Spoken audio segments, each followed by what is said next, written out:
আসসালামু আলাইকুম প্রিয় দর্শক এবং শ্রোতা। কাউন্টডাউন শুরু, স্ট্যাটাস দিয়ে বিতর্কে নির্বাহী ম্যাজিস্ট্রেট।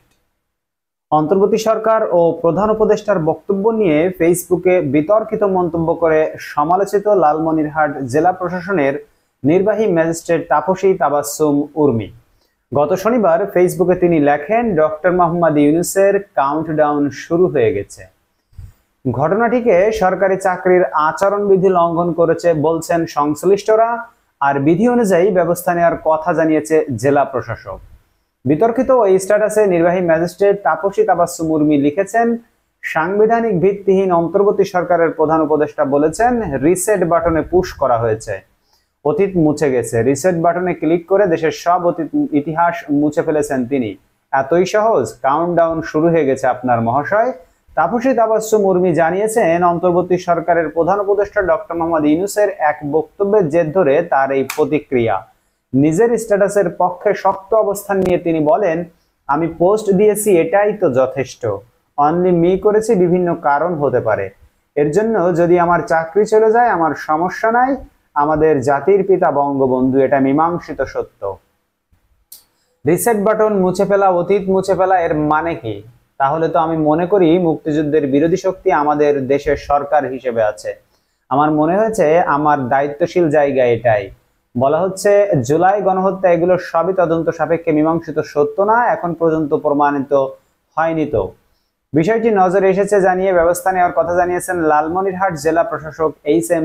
রকিব হায়দার। তিনি বলেন, আমরা এটা জেনেছি, আমরা ব্যবস্থা নিচ্ছি, আমাদের কাছে যে তথ্য আছে সে অনুযায়ী আমরা ব্যবস্থা নিচ্ছি। রাষ্ট্রের প্রধান নির্বাহীর বিরুদ্ধে অধস্তনদের এমন বক্তব্য আচরণবিধির সুস্পষ্ট লঙ্ঘন বলে মনে করছেন সংশ্লিষ্টরা। বাংলাদেশ লোক প্রশাসন প্রশিক্ষণ কেন্দ্রের সাবেক পরিচালক ডক্টর এ.কে.এম. এনামুল হক বলেন, সরকারি চাকরিজীবীদেরকে ৭৯ কন্ডাক্ট রুল অনুযায়ী আচরণ করতে হয়। সেখানে সরকারের এমন সমালোচনা করা যাবে না যেখানে জনগণের সঙ্গে সরকারের সম্পর্ককে ইফেক্ট করতে পারে। এটা ২৩-এর এতে আছে। তাপসী তাবাসসুম উর্মির ফেসবুকে ছাত্র জনতার গণঅভ্যুত্থানে ক্ষমতাচ্যুত সরকারের পক্ষে অবস্থান নিয়ে বেশ কিছু স্ট্যাটাস মিলেছে।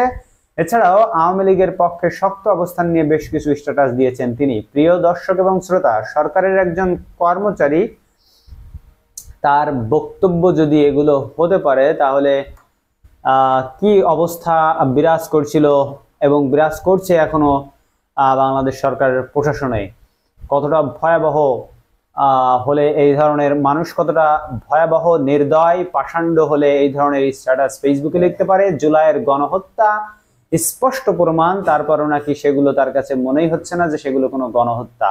এবং তিনি তার বক্তব্যে বলেছেন, অডিও বক্তব্য যদি কারো শুনে থাকেন, যে সেখানে ৩০ লক্ষ শহীদের বিনিময়ে বাংলাদেশ স্বাধীনতা অর্জন করেছে। এইটা তিনি কোথায় পেয়েছেন ৩০ লক্ষ শহীদ? প্রিয় দর্শক এবং শ্রোতা, আপনারাই আপনাদের মূল্যবান মতামত কমেন্ট বক্সে জানাবেন। দেখা হবে পরবর্তী ভিডিওতে অন্য কোনো খবর নেই। সেই পর্যন্ত সকলে আল্লাহর রহমতে ভালো থাকবেন। এখন বিদায় নিচ্ছি। আল্লাহ হাফেজ।